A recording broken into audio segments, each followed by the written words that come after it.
What's up, Facebook? How's everybody doing? It's been a while since I've come to chat with everybody here. See, every time I do that, every time Waylon loses his shit, starts running around. But anyway, just gonna jump right into a few things. Wanted to kind of reach out to everybody. Um, First and foremost, I wanted to reach out, let everybody know kind of what's going on. I've had a lot of requests about what's going on with my the upcoming podcast, the production of that. I do want to say that I'm the studio is coming together. Um, got all the hardware, the equipment, everything finalized, picked everything up. I'm not sure if some of you guys have seen. I'm sure a lot of y'all have seen the my music videos of me screaming into the microphone. So that's actually one of my microphones. That's a Shure MV7. Um, it's so I actually went and finally picked up the second one. Um, all the arms, the attachments for everything, the table.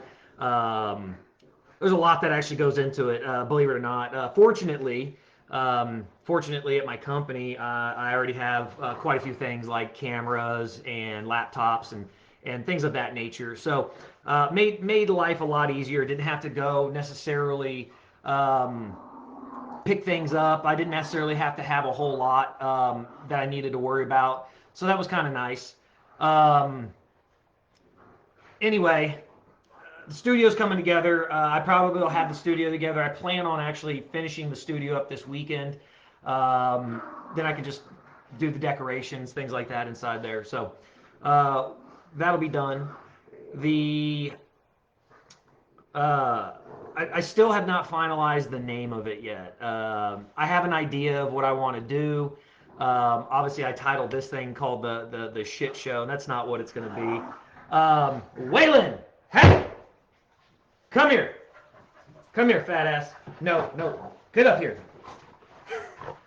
He's in there terrorizing Fiona, so that's why he's making a ton of noise. Hey, you guys, knock it off. And we're over here puppy sitting right now. I got Fourth and Samantha's pit bull over here with us, so we're all having a good time. And they're being wild and loud and noxious. And I'm here in my office, and the only way to shut them out is literally to close the French doors on here, and they'll push right through. So we're just going to let them, I guess, do their thing. But anyway, so podcast should be coming along. My plan is to have it launched by the end of August. I may have it up prior to that. I've had to do a lot on the back end because for me, the purpose of the podcast has zero to do with money. I don't need it. It's not something I care about. For me, it's more of a creative outlet for me. Getting on here, I think a lot of people know I do a lot of these lives.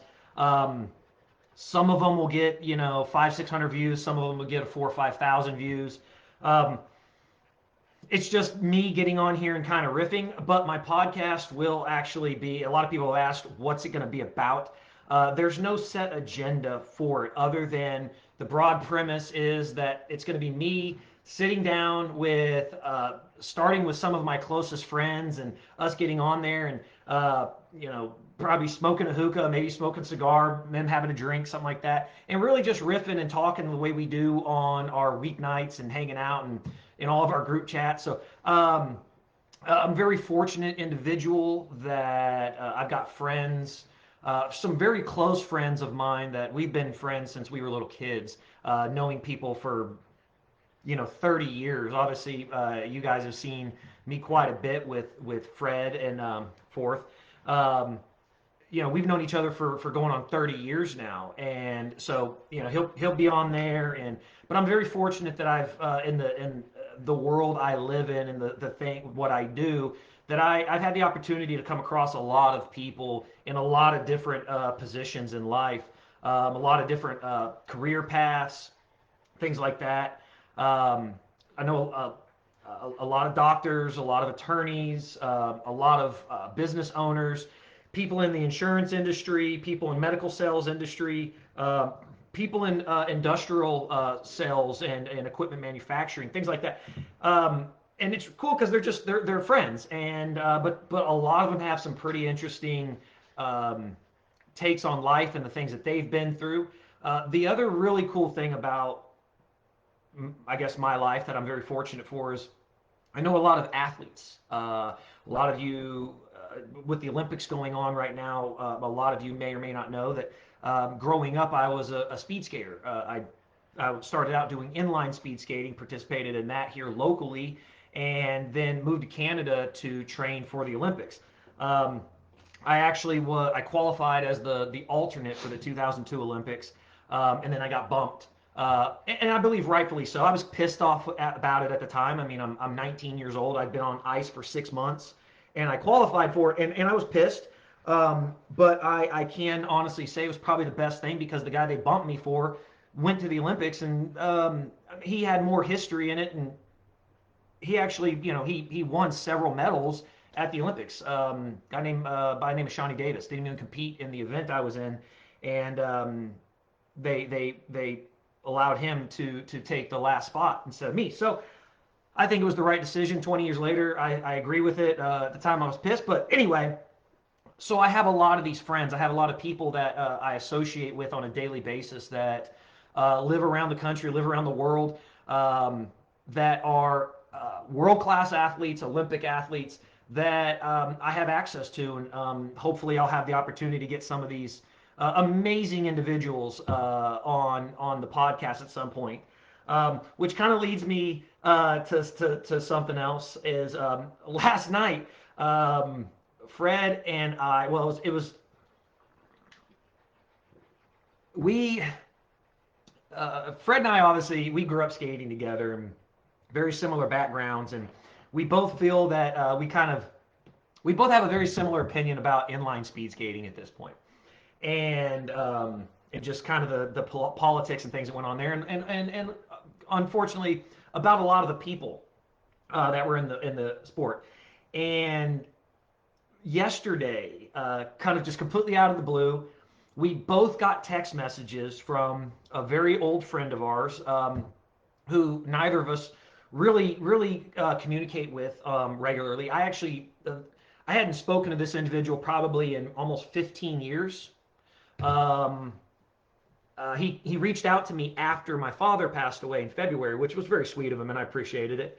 Because my dad, quite honestly, did love this guy. Thought the guy was a great guy. But we just hadn't spoken in a long time. And he texted both Fred and I. His name is Chad Hedrick.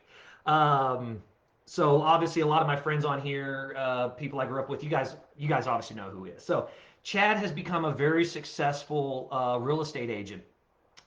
His here in the Houston area, and I've got many friends. One of my closest friends from high school actually used him as his agent on selling his house, and he sold it literally. I think he had 8 offers in one day. And so Chad's thing is from gold to sold, or sold to gold. I think it's gold to sold, something like that. Either way, one of those things. So Chad was having a benefit yesterday at a bar that we all used to hang out with when we were younger. It was kind of like the place we would all go to, and the parents, obviously we couldn't drink when we were younger, but the parents would all go there, and we would all go hang out there, and it was kind of a cool place. It's called Bareback Bar and Grill in Spring, and I know it's kind of funny. It sounds like it might be like a gay strip club or something like that. But kind of funny. I'm gonna move the camera over here a little bit. It's kind of bothering me a little bit. But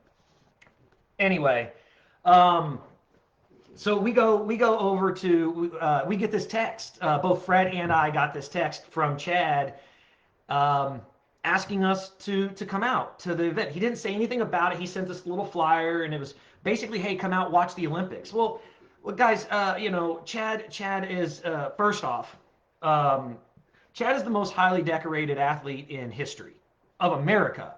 I'm not sure about the world, but Chad is he's the most decorated athlete at the world level than any other athlete in history. The guy's got something like 40 or 50 world titles, gold medals, phenomenal. Went on to ice and you know once he won everything there. He got into competition out there, went to long track ice and won, of course, golds and silvers and bronzes in the Olympics. So the guy is a huge talent. He's an amazing athlete, and we obviously had personality conflicts. I'm a bit of an asshole. We were all younger, and so that's part of the reason we didn't talk for so many years. But we've all grown, and Chad has become a great guy, and he reached out to us and he invited us to the event, and it was really cool because it was a lot of people there. Our old coach was there, which is Chad's father. Paul Hedrick was there, and Wanda, who has always been sweet. Wanda's Chad's mother. She's always been the sweetest lady. She was the boss at the skating rink and everything, and but she always was always super sweet to me and my family and my mom and my dad, my sister, and of course Natalie was there. Little does anybody know, Natalie was the first girl I ever kissed behind the skating rink counter when I think we were 8, something like that. Natalie, if you see this, I don't know, you might be able to confirm any of that. I don't know, but kind of funny there. So there's a whole family there, and then of course I finally got to meet Natalie's husband. We're no longer kids, obviously, but I finally got to meet Natalie's husband. I got to meet Chad's wife. I got to meet all their kids, and even Juan, who was the security guard for so many years, worked at he was in the Harris County Sheriff's Department, and in his off time would work as a security guard at the skating rink. So it was all of it was, it was really neat to be there. But the best part about the whole thing was that they had a silent auction, and there was 5 items that were there.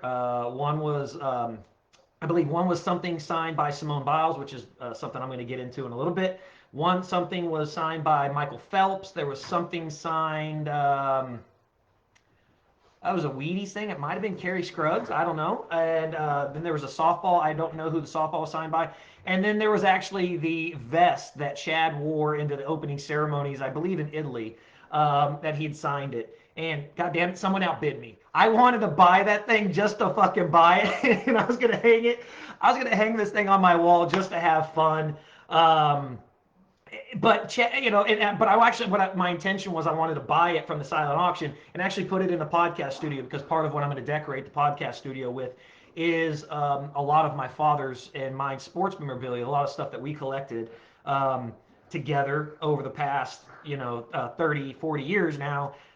We collected a lot of really cool stuff, and my father even went further on a lot of things and just really went haywire on some really awesome items that he went and got without me.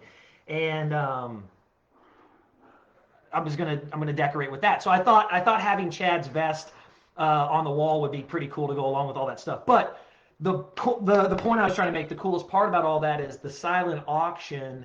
100% of the proceeds are going to an organization up in Montgomery County called Boots for Troops. So I thought that was pretty badass, because most of the time, these silent auctions, there's a percentage that goes to maybe a charity and the rest goes to whatever. Well, Chad and his group, they put on this entire event. There was probably a couple hundred people there. They fed us. They gave everybody free drinks, stuff like that. And they took all this, they put it out of their pocket. They spent this out of their pocket. They got nothing back for it. And they donated 100% of the proceeds from this auction. So that was pretty cool. That was my favorite part about the whole night, other than obviously getting to see a lot of these people. There was a lot of old skaters there that, God, went back. They skated in the 80s. Paul coached them in the 80s. But as I was leaving, it was ironic, because Paul was standing there, and Paul, Fred, and Chad were all talking, and Paul looks, he says, "I want to get a picture with you guys." It kind of shocked me, and so I grabbed my camera, and Natalie took a picture of the 4 of us, and so I'll actually probably be posting that picture. I thought it was kind of neat. So I got to talk to him a little bit, but as we were leaving, I've always known Chad. I mean, I'm 39 years old. Yes, I wear glasses from time to time, but I've always known Chad as, kind of a younger athletic guy. And I'm looking over at him sitting at a table and he's got his readers on. And they're like on his face, but they're down on his nose down here, and he's kind of looking through them trying to read something. And Fred and I just kind of lost it. We thought it was so funny just that he was over there with his readers. And anyway, it was a heck of an experience. Yeah, Mom. Sorry, yeah, I didn't tell you. I thought I told you that I was going to go there, but anyway, it was a heck of an event. It was a great time. I was glad to get to be there for everybody. I tried to spend money to donate, so I have to donate a different way. But the point I was making with all that is actually part of the podcast. Um, there's a lot that goes into all of this stuff, and obviously when I come to you guys live, I don't get paid for this stuff, and like I said, I don't care about that. But when you're on YouTube, that's where most of my podcasts will be posted to. It's actually going to be a video podcast, so it'll be like this in a studio, talking across the table, just having conversations. But so what I wanted to put it out there to you guys is I don't have any videos up there yet. I just created the YouTube channel. So hey, look, I'm going to ask.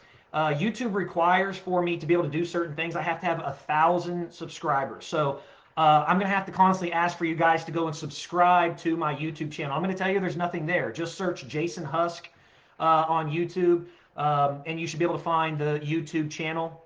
There's no, I don't think that there's any code for it or anything like that. It's literally just the name appears as Jason Husk. So if you guys would go and subscribe, I'd appreciate that because, like I said, YouTube requires, in order for me to get what's called monetized on YouTube, I have to have 1,000 subscribers and 4,000 listening hours. What that means is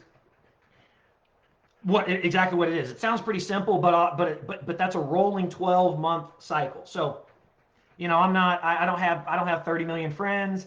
I don't expect 50,000 subscribers, but my point is that if I get monetized, I'm actually part of my mission statement with this podcast is that the people that I bring on, that a portion of the proceeds that are generated from that individual podcast are going to be donated to a charity of their choice.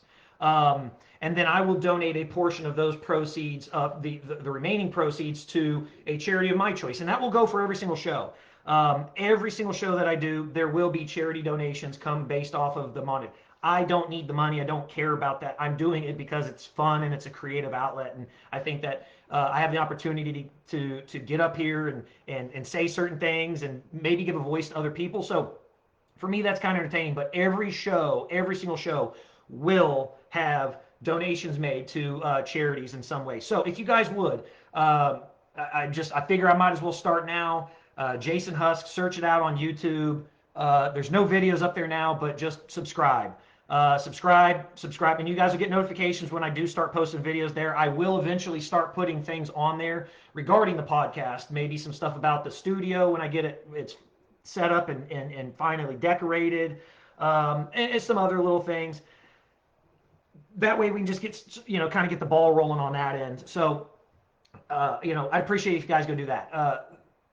The other thing I want to talk about, obviously we are in Olympic mode right now. The Olympics are going on. Um, it's a whole thing. Obviously, we can politicize every fucking thing out there. Oh, that just struck me. Apparently, I have to be much more conscious about what I say when I'm on YouTube because obviously there's a censorship thing. Obviously on Facebook here, if I post something to the video side, there's going to be censorship. Apparently, I'm not allowed to talk about certain things like certain medications. I'm not a doctor, so if I say anything, it's obviously just a reference. Um, but one thing I'm probably going to be very conscious of is certain swear words I'm not allowed to say, or they will demonetize me or the video. So I have to be very careful about a lot of that stuff. Um, so I'm at the, I'm going to try to practice, but I can say fuck all I want apparently. Um, but a lot going on with the Olympics. And of course, being here from Houston, Texas. Um, One of the biggest things that's happening right now is the Simone Biles um, saga, so to speak.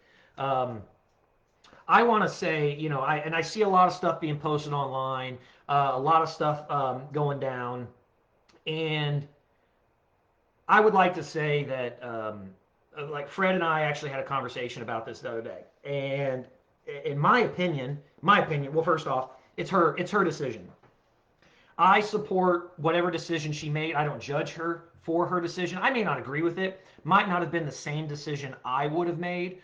Um, but I certainly agree and support with her decision because that's what she wanted to do. Now, we can all speculate about the reasons behind it or why she did it, but maybe we'll find out one day. Maybe we won't. She said it was for mental health reasons, and I have my own belief about that and kind of what's going on. And I think a lot of it, in my opinion, again, I'm just an asshole, don't know a whole lot, but in my opinion, I think it has to do with the fact that she's the best in the world and she goes to the largest stage in the world and they literally come back and say, hey, we don't care how good you are, we're not going to give you those extra points even though the rule book says that you would deserve them. She's literally doing of routines on the difficulty level of the men, and she's not being scored fairly. Like you take, she's supposed to get bonus points. Like when we were back in school and you answer an extra question on the test. Not everybody in the class answered it, and maybe not everybody who answered it, got it correct. But she deserves these bonus points. She's supposed to be getting these bonus points, and they said flat out that they're not going to give them to her. No matter how good she is, no matter how difficult that she's, the I don't want to call them tricks. I don't know, the stunts, but her routine, whatever. No matter how difficult it is, they're not going to give her those extra points. And in my mind, I can understand why she would say, well, fuck this. Why am I here? You guys are trying to politicize this. You're literally penalizing me. You're taking everything that I've worked for, everything that I eat, breathe, and sleep this sport, and you guys are taking it away from me. You're penalizing me. She trains by herself all year round. She does her own thing. They thrust her into this team event. They're making her compete with a team, and then they're going to say they're going to treat her unfairly, even though the rule book says that. So I think it sucks that they did that.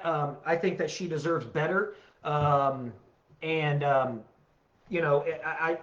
see a lot of commentary from a lot of people, and Charlie Bennett actually posted something the other day, or yesterday, that I laughed about. It was just this massive individual sitting. I guess I could say fat fuck, right? This massive fat fuck was just sitting on this, and I'm sure it was Photoshop, but it was this massive fat fuck sitting on this chair, and it was just a meme that said, basically these are the kinds of people, criticizing Simone Biles for quitting, which, obviously it seems when there's criticism about anything coming around, it's a lot of times from those kinds of people that have no idea, never competed in that level, and I mean, look, I'm not.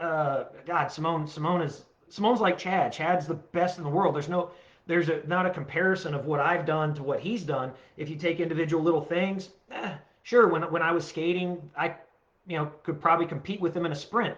Anything over 300 meters, the guy's going to destroy me.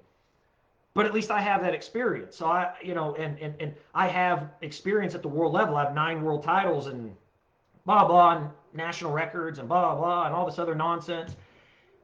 But I still don't have a right to say. I mean, if you cancel everything out and you say this, that, and the other, I have a little bit more of a reflection on it. I guess more insight into what she's going through, and I still don't think it's my place to criticize her. I'm going to support her. And I think it sucks. I think it sucks that even as Americans, in a time like this where everything's going on, we're watching the Olympic athletes over there, and we still want to find some way to be divisive. We still want to find a way to criticize people, and it's just like, hey, just let her live. It's her decision. She didn't have to compete, period, if she didn't want to. She didn't take a spot from anybody. Somebody should, if someone else deserved the spot, they would have beat her, but they couldn't.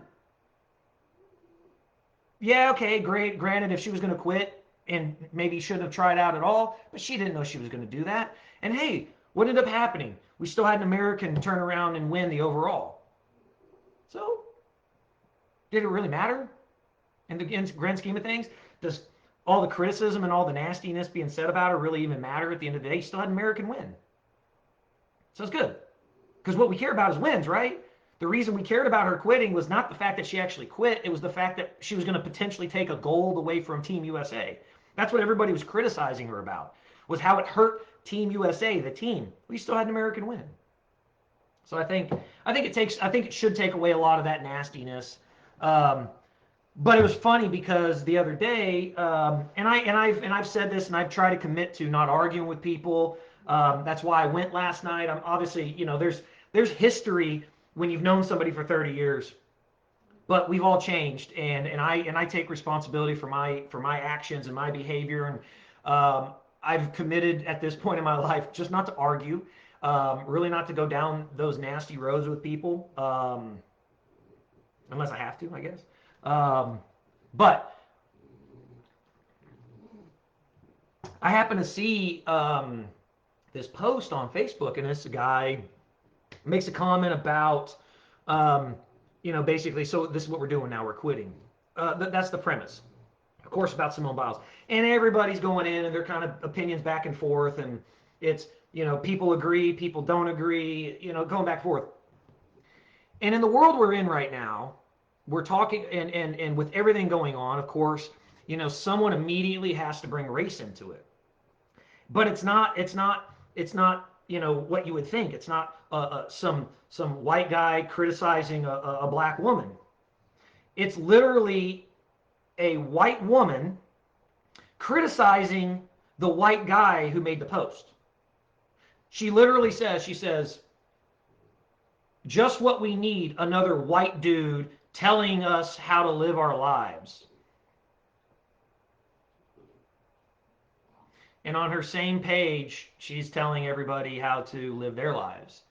That they should wear masks, that they should get vaccinated, and they should do all this other stuff, and my body, my choice kind of thing, which, hey, I support. It's your body, do it the fuck you want to do. I do what I want to do with mine, I abuse the shit out of it. So, clearly.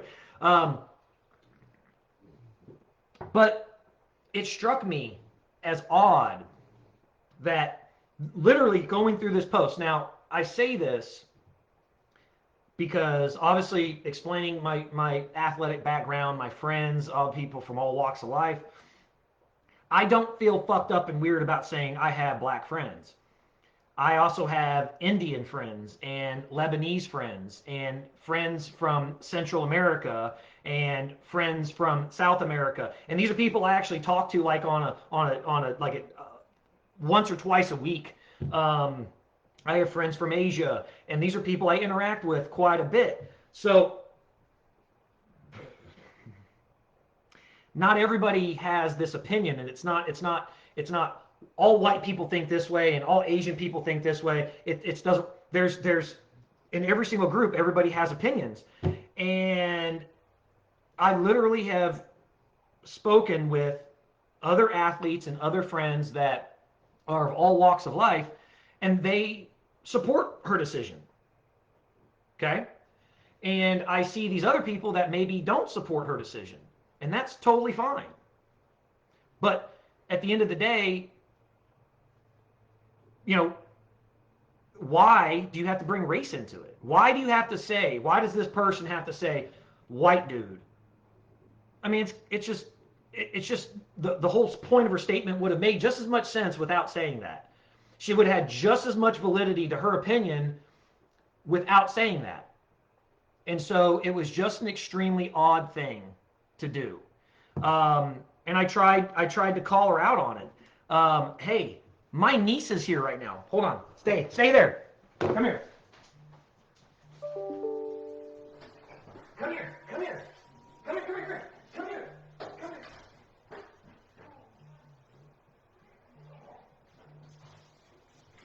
Come here. Come on. Come in. Come on. There, come on. No, I'm on TV. They're not going to jump on you. Don't worry. Sorry, my niece is here. So they're picking up Carmela, Samantha, and Fred. Stella came in to come use the restroom. Anyway, it was just this whole thing. It was so odd. Didn't understand it. And it was literally trying to take and make and politicize, things that just didn't need it, just didn't require it. And so it was extremely odd to me. Sam, come here. Come here. Come say hi. Waylon, get down. Hi. Hi. That's Samantha. That's Forrest's lovely wife. I'm on Facebook Live right now, so you went out to the whole 6 people that are watching right now. Did you see that dollhouse down there? Take it, I guess. It won't fit in my car. You want me to bring it in the truck? Heck yeah! All right, I'll bring it over. I'm gonna give it to Riley. Okay, I'll put it in the truck. Stella, come here. Stella, come here. Hey, get down, you little sharp piggies. Stella, come here. Come here. Hey, stop. Waylon. Come here, Will. Okay. You gotta put your hands on my I know, come on. Look. Hey, everybody say hello to Stella. Hello. This is Stella. This is Fourth and Samantha's oldest. So say hi. Say hi to everybody. Ow, ow, ow, ow. You should cut your doggy's nails. I do cut him, but he's being bad. So say hi. Alright. All right. Hi. No, don't worry. I got him. He's not gonna go anywhere. Come here. 6? Okay. Hi guys. All right. See, look. Oh, he's looking at himself.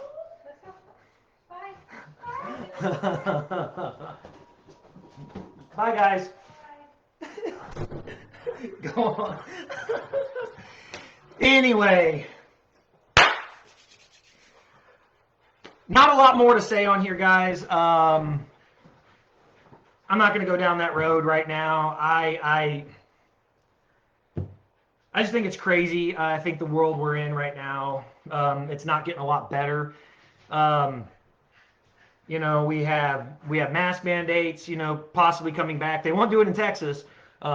Abbott officially put it out there and enforced today that there will not be anybody trying to, Americans will be able to make their own choice here in Texas. There will be no mandatory mask for any individual or businesses. And of course, all vaccinations will remain voluntary as well. So, Texas is a different world. I welcome everybody to Texas. Hey, I hope anybody wants to come in here and live down here. It's a great place to be. If you're from California, Texas is it's the state. It's the state that has like this really long handle on top, and it kind of drips down. It's a state that's just below Kansas. So that's where you guys want to go from. If you're from California, that's where you guys want to go. Great place. Especially move to a place called Odessa. Most beautiful place in Texas. That's where you guys want to go. It's Odessa, Texas. You'll love it there. Anyway. So that's it. Hey guys, support Team USA. Go USA. Love them. I actually got my, let's see, pull my leg up here. I got my special limited edition Tokyo 2020 shoes. Super cool. Super comfortable. Love these things. Mom, whatever. I got shoes. Hey, look, I see videos all the time and pictures all the time of these guys. They're posting their what do they call them, sneakerheads and shit like that. Look, fuck that. I wear these things. I love wearing my shoes. I don't worry about creasing them. I'm gonna wear these goddamn things. Actually, I did want to say something because I get a lot of comments about this. People talk to me a lot about these things. I get asked a lot about my car. And it was kind of funny. I was actually explaining something to my mom. My mom and I went to the casino in Livingston. There's an Indian reservation in Livingston, which is northeast of Houston. And so they got a little casino up there. It's literally just slots and bingo. So anyway, mom and I went up there and we were talking on the way up there. Like I said, a lot of people ask me about my car. It's a Corvette. Um, I bought it in 2019. I was 37 when I bought it. Um, not yet a midlife crisis. Working my way towards one, I'm sure, but not yet a midlife crisis. So anyway, I told her, I said, this is actually the best thing I'd ever purchased. It's the best thing I'd ever done. And she didn't understand it. And so I went to explain because, like I said, a lot of people ask me about this, and I've had to think about it, and I've actually noticed and felt the differences. I didn't buy. First off, people should know I didn't buy the car. I wasn't even expecting to buy a car. I was going literally to buy. I was going to buy a Mustang. I'd recently ridden around. I dated a girl for a couple weeks, and she was driving a brand new Mustang 5.0. And I was like, man, I really like the way the car looks and how it sounds and feels and all this other stuff. So I went down to the car dealership and I was going to buy a brand new Mustang 5.0 and or GT, whatever fuck they, whatever at this point. And I get there and I see this Corvette sitting out there, and I just really, in my mind, I'm still thinking about the Mustang, and I come back and I do ask the guy, the guy, the general manager there who I knew, what's the deal on this Corvette? And he said, take it for a test drive. So of course, take the car out, and it's a rocket. I mean, it's an amazing ride. It's a Corvette. And of course, I put it out there to my friends. Hey, which one would you do? And everybody answered the same. Corvette. Like don't get me wrong, like Mustangs are great, and there's probably people that love them. I got a buddy of mine, Randy Munkus. He's got he had a couple of amazing Corvettes, or sorry, Mustangs. People love them, but everybody's like it's a Corvette. Just that's a no-brainer. So I drove it. I drive it. I drive the car all the time. A lot of people buy these cars literally with the intention of putting them in a garage. I drive it every single day. I drive this car every day. I have the Suburban, I have the F350 and other vehicles, but I drive the Corvette every single day. It's amazing. It gets great gas mileage. But what I started to recognize while driving this car is, first off, I set the cruise control everywhere. I don't speed. I'm not like hot rodding it. I never bought it for that intention. Let me back that up. I bought the car because I wanted to buy a house. And I always paid cash for my vehicles. And I think I've told this story before, but when you pay cash for everything, you don't have bad credit. I had no bad credit, but I had no credit. Like, I had a good credit score, but no one was going to loan me money to buy a house because I had no payment history. So I bought the cars. That's what I was going for, is literally to create a payment history so that I could buy my house, which ended up did. I mean, I got 6 months later qualified for my house that I live in. August 8th will be 1 year since I closed on this place. And that's how easy it is. But here and over there, I drive around in the car and I set the cruise control. I always go just the speed limit. I have no desire to rush around. I guess in my old age, I'm just like kind of cool with getting there whenever the fuck I get there. And also, it's kind of a cool thing all in itself to be like that, I guess. But so what I realize is that I'm constantly driving down the road, and I mean, the car is a performance machine, and there's constantly people pulling up next to me, wanting to race, constantly, and I never do. I never have. Let me correct that. I spanked the shit out of a Ferrari one time. Fucking douchebag in there thought he was badass. You don't know how to fucking drive your car, dickhead. So I don't know. I don't know if he had his girlfriend in there, but I hope he did. Maybe embarrassed him a little bit. But yeah, I go. Anyway, American muscle, America. So, so I realized that as I'm driving this car, it's not me looking for excitement. It's not me looking for people to beat and all these other things. Now, growing up, I had that. I was always in an internal competition with myself to push harder, harder, harder. I was never happy with anything. Maybe it's got me where I am today, which is good. But also, I was in major competition with my father. I was constantly competing with my dad. I wanted to be bigger, better, everything than my dad. And sometimes it really sucked. It wasn't always. It made for a difficult relationship with my dad sometimes. And but that's on me. That's on me. It wasn't on him. He's a great dad. So and I think he knew that and saw it and understood it, and he just was kind of gentle about it as best as he could. Um, so driving the car around, I come to realize that I'm not in competition with anybody else. I have nothing to prove. I'm driving a vehicle that everybody comes up to, next to, and they see it and they realize they know that that car can do whatever the fuck I want it to do. Bone stock, if that car was bone stock, that car would do 160 miles an hour. It would do 0 to 60 in like 3.6 seconds. Bone stock, something like that. But it's a lot faster than that. And people come up next to me and they want to race me. It's not me looking to race them. I have nothing to prove. And driving that car has actually made me a more mellow person. It's actually mellowed me out a little bit because I'm not trying to compete with anybody. I realize that people are in the car. I don't think in life that anybody's not. No one's gonna want. No one competes with me. I'm like I said. I'm a fucking ass. I'm an idiot. I'm just some dumbass. I don't see that. But in the car, they look at the car and they say, "Oh, we want to race."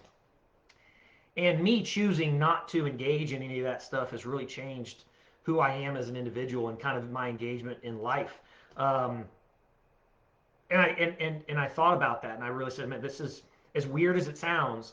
Buying this vehicle was probably one of the best decisions I ever made in my life because it changed my perspective on a lot of stuff. It made the way things look and feel to me completely different because I'm not in constant competition. Um, I mean, I would drive my F-350 around, and this thing is built and rigged out so I can go into disaster zones. It can go through 4 feet of water. It can tow 30,000 pounds.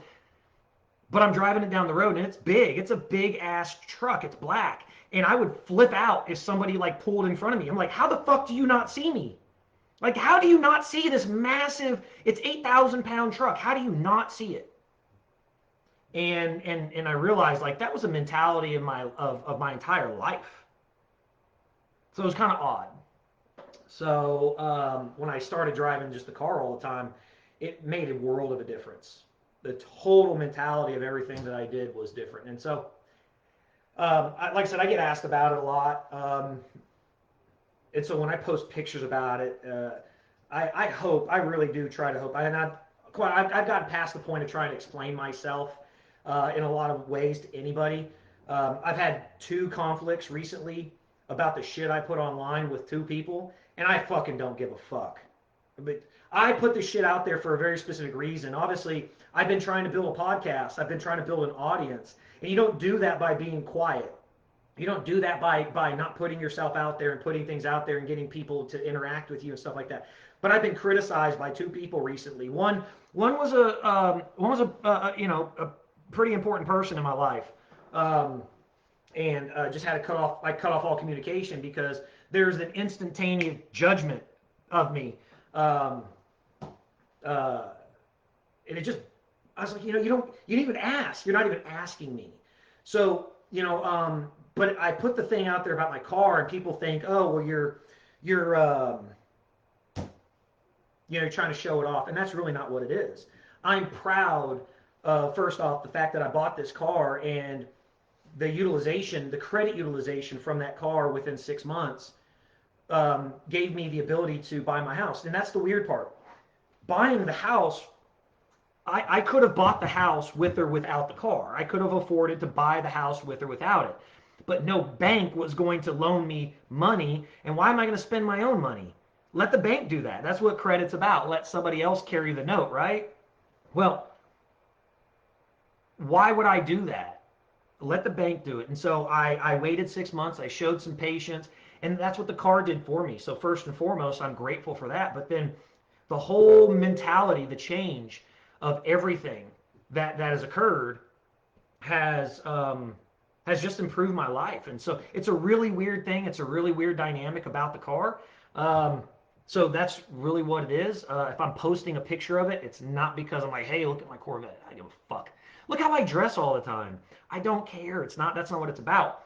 Um, but it's something I'm proud of. Um, I posted a picture not too long ago, and I was holding this coin in my hand, and I think a lot of you guys have seen some of the posts I've talked about with this coin. I was holding the coin in my hand, and I had it, and it was literally sitting in my hand, and I had it in front of the steering wheel of my car. And you guys have probably seen that a lot in my stories. The Corvette symbol and the steering. I'm proud of it. I'm proud of it for the reasons I've expressed.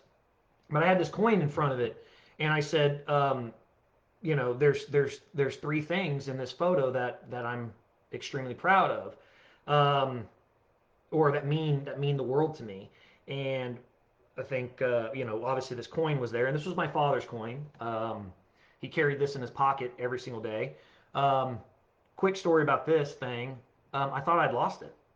Um, a couple months ago, before I went to Mexico, I was driving. It was a Saturday. I went and did a couple inspections. That morning, I took my truck out, or I took the Suburban out, and then that afternoon, I drove the car, and I had the coin in my pocket. Well, apparently, the coin had fallen out of my pocket in the car. I didn't know it. I didn't know it fell out in the car. So I went to Mexico back in the beginning of May, June. June, I think. Yeah, went to Mexico in June, and I took my car in before I left to have like inspection and alignment and some other little things. And I told him, I said, hey, while it's here, detail it. Took it to Parkway Chevrolet. Anyway, when I got back in my car, this was in the cup holder. So apparently, this coin had fallen out of my pocket. I didn't know it was in the car, but it got under, and I tore the car apart. So apparently, what happened is when it fell in between the seats. And if you guys have been in a Corvette, there's not a lot of room. It's not like in a truck or an SUV. If you drop a fry in between the seat, you can put your fucking hand in between there and grab the French fry. There's literally barely enough room for this coin to go between the center console and the seat.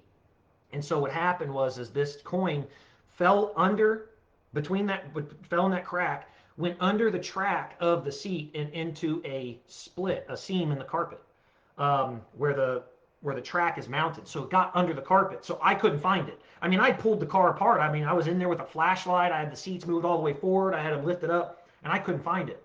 So the guys who detailed it, they found it, and it meant a lot. Meant a lot because I called my mom. I was free. I was very upset. And but here nor there.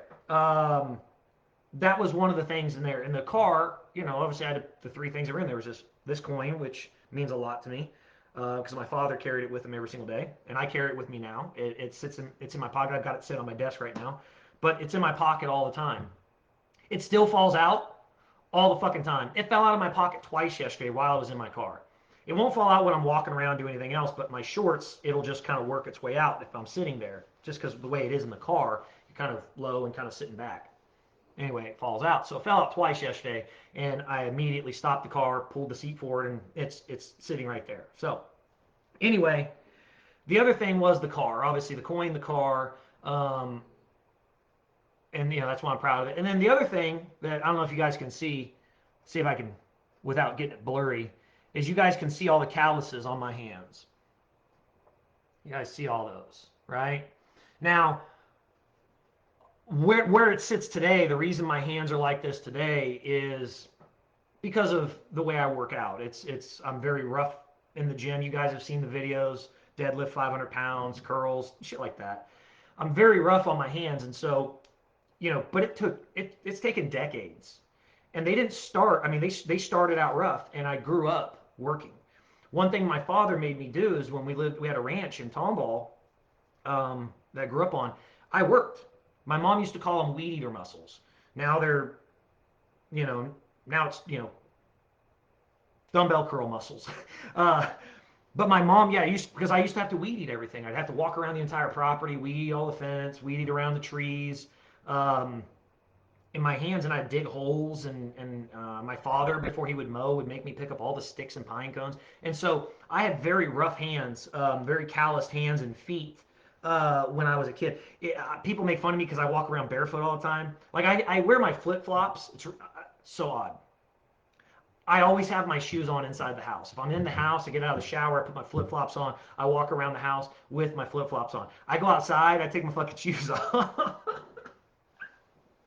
I'll walk around outside all day long without my shoes on. I love it. I love walking in the grass and on the concrete, unless it's super hot. But I love walking around outside without my shoes on. Well, I would walk around the ranch without my shoes on. I would weed eat without my shoes on. And it was actually cool because for skating, um, it toughened my feet up. So that was always a good thing. But my hair looks nasty right now. I washed it like a day ago, and it looks nasty. It looks bad. I did. I watched it. I think I watched it Wednesday night. So I don't know. Just gross. I need some tips from some of you some ladies out there. I don't know. I don't have a other than my mom. My mom's the only woman in my life. Um, so I don't know. She gives me shit all the time. So I need some advice for my hair. I don't care about style. I'm doing what I want to do with it, but some advice as far as I don't know. I'm not gonna wash it every single day because I'm 40 years old and I'm fearful of going bald. I got an ugly shaped head. I'm not a very good looking man to begin with, and I go bald, I'm fucked.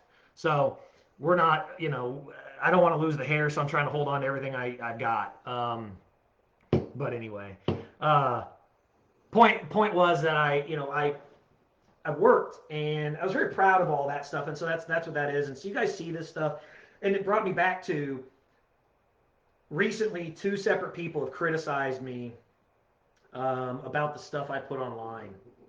Uh, both of them had the audacity to fucking talk to me. First, I'm 40 years old. I'll say and do what the fuck I want to say and do. I pay my own bills. I run a company. I take care of my family. I don't want to hear shit from anybody about what the fuck it is I do. Okay? But these people had the audacity, and they're my age, and they had the audacity to tell me that they even ran it by their parents. That they told their dad, or they told so and so and their mom, and they were like, and even their parents. I'm tell you what my mom thinks about it. My mom thinks this shit is fucking hilarious because she knows it's a joke. She knows the majority of the stuff I put on there is a joke. Now she also knows that a lot of it is true. Like these things are really said to me and done, and she knows that these are like actual thoughts that I have. But it's not meant for some blasphemous, trying to attack people. It's in my opinion, these are just funny, fucked up thoughts that come to my head, and I put it out there, and I guess that's the difference. And I guess that part of the, circling all the way back is that's kind of the thing I want to do with the podcast, is, um, is, is just express myself in this way in a longer format, but interacting with some of my peers, my friends, and dry shampoo. All right, I'm gonna give that a try. Maybe I'll go buy some today. I do have to go to the gym.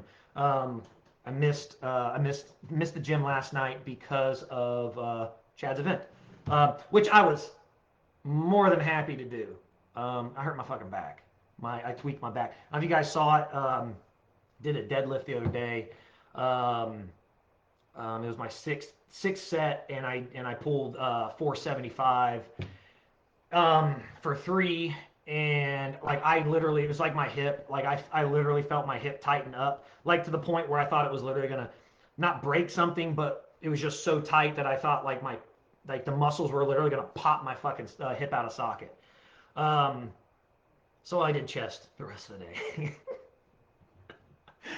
So I had no problem taking off because the pain on that last pull when I stood up, I came all the way up with it. It caused a pain in my right lower back, and my hip is just kind of sore. So took the day off yesterday, and today I need to go work out. So maybe after the gym, when I leave the gym, I'll go pick up some of that dry shampoo. But anyway, yeah, it's new format here on this Facebook Live. Kind of neat. They set up a production stage on here where a lot of different options. I can see all the metrics of everything going on, along with the comments and the reactions. Used to all that was disjointed. I couldn't see all that. So kind of neat seeing all this stuff. But I can see down at the bottom, I have been rambling now for 55 minutes. And I'm not, I can see how many viewers we got on here now, but I would like to end this the same way I like to end every one of my lives. If you guys have ever watched any in the past, I'd like to end this by saying that I do appreciate everybody. I am so proud of this country in so many ways. I'm disappointed in so many ways. But I am ultimately proud of this country. There's a lot going on, and I think that ultimately, as a country, we will come out better. Most people grow through difficulty and tragedy, and I think that our country is going through some of that right now, and I think we will come out the other side of it much better. But that has to do with us. We have to choose to do that. We can't expect somebody else to do that for us. We have to choose to do that. There requires some self accountability, and we have to choose to be better. We can't just say, "Hey, I'm going to behave like this because somebody else, did 50 years ago, and they did this, whatever." We have to choose to be better, and I think that's coming around. I think a lot of people are getting fed up with being told how they should behave and what they should think, and I think people are starting to kind of come to that. Whether I don't care what spectrum of the political spectrum you're on, it's just about you taking responsibility for your own actions. And I think that's great. I'm seeing a lot more of that, and I think it's a good thing. Um, but as always, and again, I have to say this: I am a blessed man. Obviously, I've got a great family. I will say my sister and I still have not talked. I think I've talked about that. We haven't talked since March. My sister and I have not spoken since my father's service. Um, and that sucks. Being 39 and 41, we're still, you know, she was an asshole to me when I was a kid. I was an asshole to her. I probably tried to kill her 3 times. She probably tried to fucking strangle me and do shit. And at our age, we're acting like children, and it sucks. Um, so, but I am blessed. I still do love her. I get to watch my niece and nephew do stuff online, and my niece is just amazing. She's so fucking cool. She's a badass. Y'all go follow her, Swayze Shay. I think it's swayze.shay on Instagram. She's an amazing athlete. So I love watching her. But anyway, I've got an amazing family. I've got fantastic children. Mom, I know Dad's watching me from above. I've had a couple dreams with him in it recently.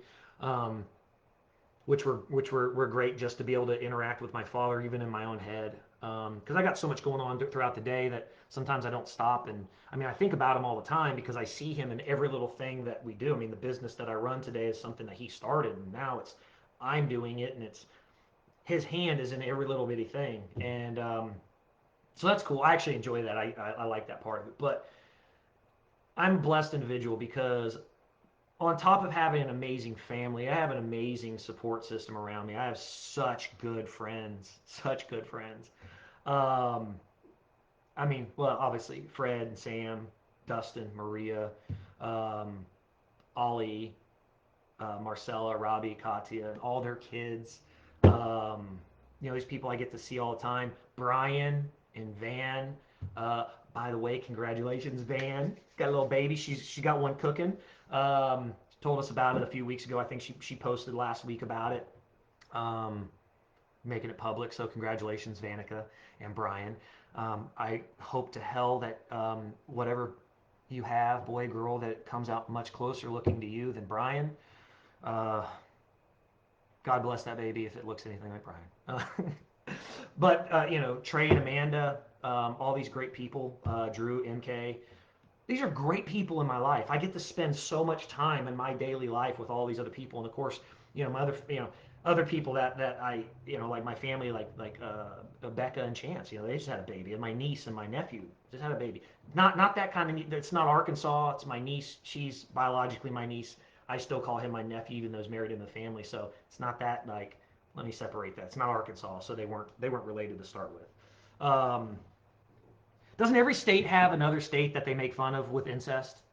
Like Texas is like either Oklahoma or Arkansas. Like if you're talking about like a backwoods, hillbilly state or something like that, I think Texas always refers to either Oklahoma or Arkansas. And I imagine every state has something like that. I think like in Michigan, um, they talk about like that from people from Indiana or something like that. I don't know, they call them whatever. Um, but I got all these great people around me, and I get to spend so much time with all these fantastic people, golfing, doing, going out of town and spending dinners and, all kinds of stuff. And on top of that, these people that I interact with live all the time, I have, oh my God, so many people that I know from around the world, either from school or from skating, that reach out to me every single day. It's the coolest thing, and I hope for everybody out there, anybody watching this, that you guys have that same experience. It is I think the best part of social media at this point in our lives. There's obviously a lot of really bad things about social media, but one of the best things about social media at this point is that we are able to communicate with people that we wouldn't get to see on a regular basis or don't get to see. Um, like I regularly interact with Daisy Rockwell. We went to school together, but she lives way in BFE up in Wyoming. She's a teacher up there. She's going to be on my podcast. Um, she's got a pretty cool story, so I'm going to bring her on at some point. But somebody like somebody from Germany. Greetings from Germany. So I got somebody messaging me from Germany. I'm sitting here on a live. Um, I actually have a couple German friends that I do talk to, not all the time, but a couple times a year. They live over there. Actually, have somebody I do. She's from Texas, lives over in Germany with her fiance, um, and talk to her every once in a while. Probably, I'd say maybe once a week, just a little high or something like that. But people like Daisy, you got Daisy, you got Jim Larson, you got uh, Jimmy Blair and his dad. You've got Jeff Foster up in Philadelphia. You got Charlie Bennett over in Atlanta. Um, Joey Colazzo down in Florida. I got Troy Atwell over in California. Miguel Jose up in Washington. How fortunate am I? And I hope you guys get something like that too. I hope that you guys have a group like that where there's these people from all over the country and all over the world that I get to interact with on a daily basis that I've known for 30 years. And when I was a kid, I feel really bad about this. There was a guy. His name was it was his name was Lionel. The father's name was Lionel. The son was a skater from France, and we became friends through a couple different events.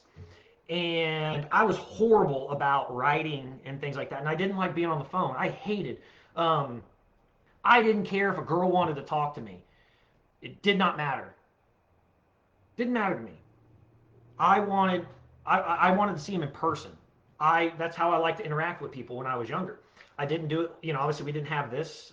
We still had dial-up connection like 14.4. Um, you know, some of y'all probably don't even know what the fuck that means, but um, I wasn't good at that kind of communication. And he would write me letters from France. He would write me a letter because of course it wasn't email and stuff. So he would actually physically write me a letter in his broken English, and it was beautiful. And I think my father or mother kept these letters, but I was so bad at doing that my father would actually write letters back to this guy. Now I would, of course we would talk, and he would tell him about what I was doing and all this other stuff. But my dad would do it because I was bad at. My dad was great about that kind of stuff. I was really bad about it, but now it's like it's so easy. I get to communicate with all these people. I get to interact with all these people, and man, how fortunate am I? I think about it from that perspective. I'm blessed. I'm a blessed man, and I really do hope that you guys have all that as well. I hope that you have the ability to stay connected with people that you otherwise wouldn't get to communicate with on a regular basis through this thing. Um, but I'm blessed, and that people just constantly reach out just to say, "Hey, how you doing?" It's such a nice thing. In the world we're in today, like I have customers, and I have to go out to job sites all the time, and I would say over 50% of them, you don't shake hands anymore. People are afraid of shaking hands. I used to walk up, and the first thing I do, I love shaking hands. 'Cause I got a really fucking tight grip. I grab a hold of that motherfucker. I don't care if I'm gonna grab it, and I'm gonna let you know. That was something my dad taught me. Firm handshake, and we don't do that anymore. We can't. We don't do that. So it's so nice just to have that small piece of I guess personal generosity to reach out and inquire about how somebody else is doing. That's neat, and it feels good. Um, it really does. It feels good to see that and to hear that, and I hope you guys have that. Um, and if you don't, go find it. You should have it. You should have that. Don't lock yourselves in rooms. Get out there and talk to people and interact. I tell you what, it was tough for me. Growing up, I was married when I was 20. Um, some, you know, experiences in life, and I got divorced in December of last year, or sorry, of 2019. It was finalized. I filed for divorce in September September 28th, 2019. I filed for divorce. Um, and I'd always been in a relationship, and so it took me out of my comfort shell, or zone, to go do these things by myself. So I committed to, over the past couple of years, I've gone out and done, go to the movies by myself, which is fucking weird. Um, I feel weird doing that sometimes, but going doing these things by myself was something else. It was quite an experience. So I implore you, I implore anybody watching this, if you're the kind of person that you were like me, where you weren't comfortable going and doing things unless you were with a group of people, or you had friends, or you had your significant other with you, um, go do that kind of stuff by yourself. It's kind of liberating. It teaches you a lot about who you are, and it's going to generate some friends. It generates a totally different group of people. I've met people by doing this, and just and just you come across and you talk to them, and it's nice. And so anyway, now I've gone on for 7 minutes about this, but I like to end every one of these by saying thank you.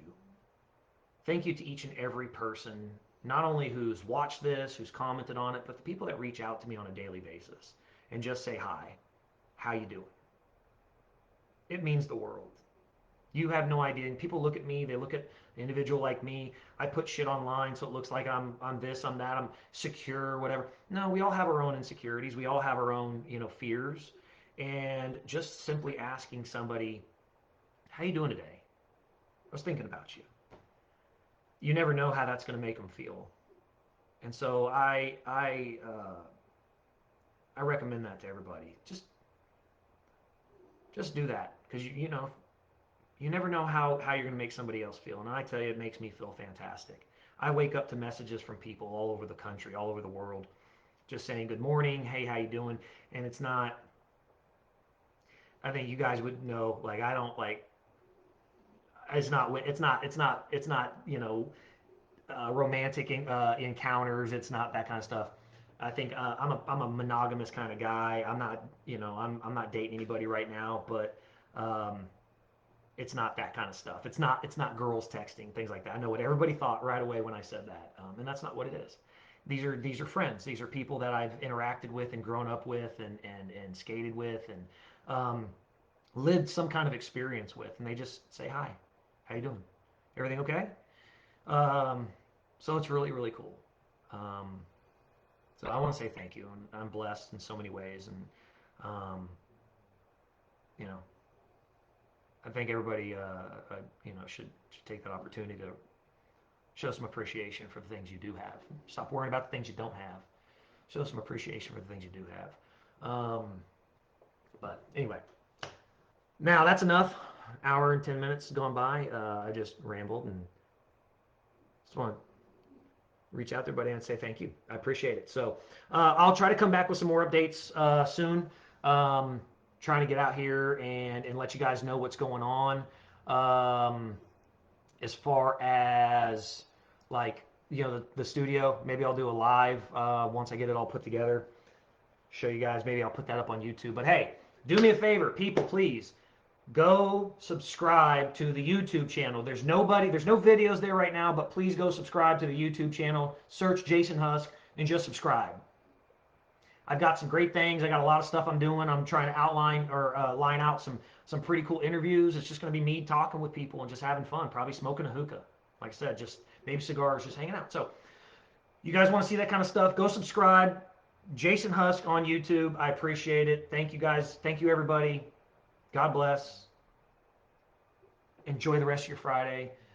I'm going to finish my Monster and then go take some pre-workout and go to the gym, and maybe my heart's going to fucking explode. So I don't know what I'm doing today. I'm probably doing back today. Got to do back. I don't know. You guys like those pictures, right? Those are fun. That was what I got criticized for. I got criticized for putting a picture of myself and my workout progress in my fucking story. That's what it was started as. Why are you showing your body off like that? It's my fucking body. I'm working hard. Hey, look, if you guys know me, you know where I came from. I was skinny. Well, I was fat when I was a baby. My nickname was Moose. I was a fat kid. Mom, you have to verify this. I think I was like 9 pounds, 8 ounces. I was fucking fat.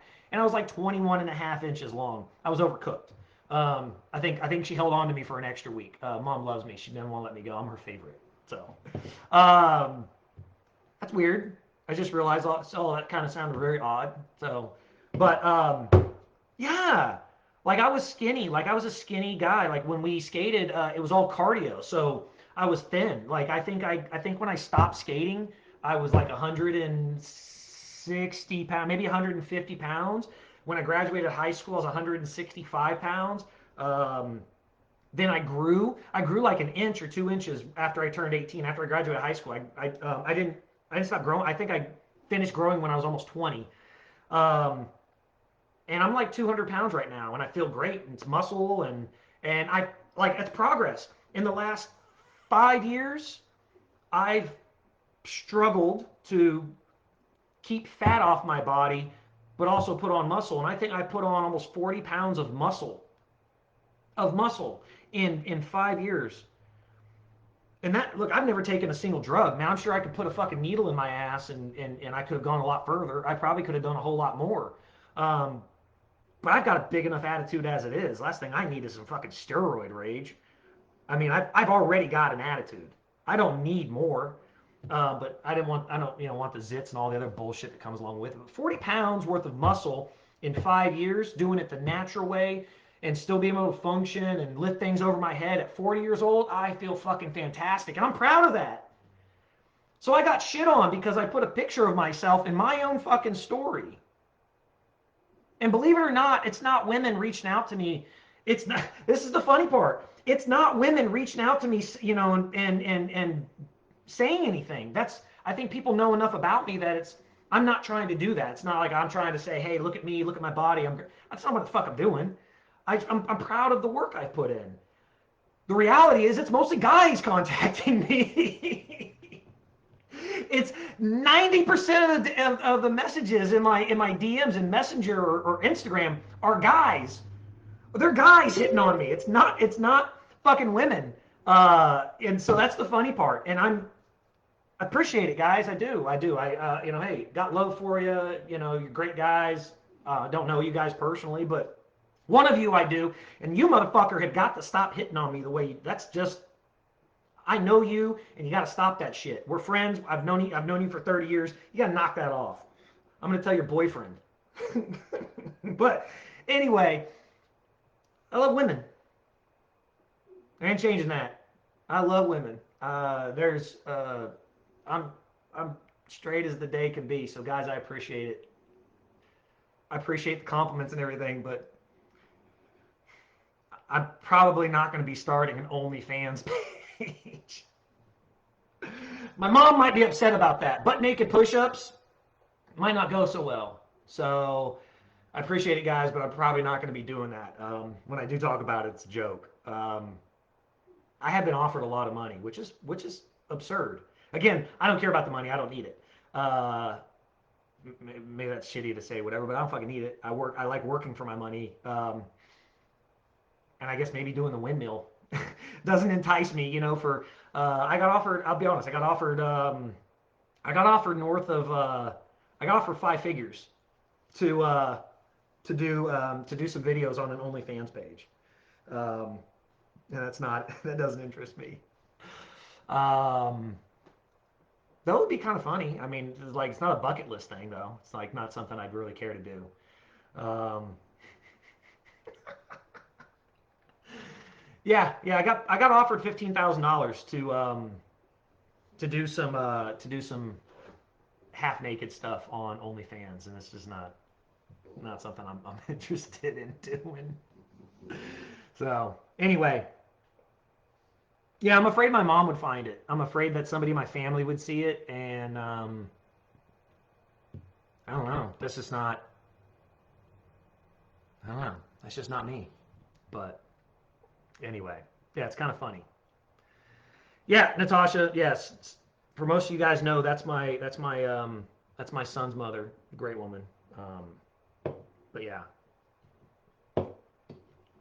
she I I I would hope that my son would never see it.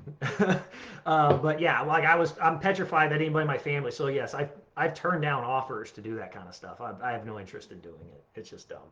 But anyway, um, I just want to say thank you to everybody. Um, Thank y'all. People like Natasha. I mean, we've had our differences. We've gone through struggles and everything, but we've come out the back end of life and we've got a beautiful son. Um, and she's done a great job, and um, I did as much as I could. I did. I hope I served him well, and I love him, and I appreciate everybody. So, thank y'all, thank y'all so much. I appreciate you, and I will be coming to you guys soon. Again, subscribe to the YouTube channel, Jason Husk. There's no video on there yet. There's no content, but please subscribe. I appreciate it. So anyway, talk to you guys soon. I'll try not to make it so distant in between next time. Okay? Love you guys. Have a great weekend.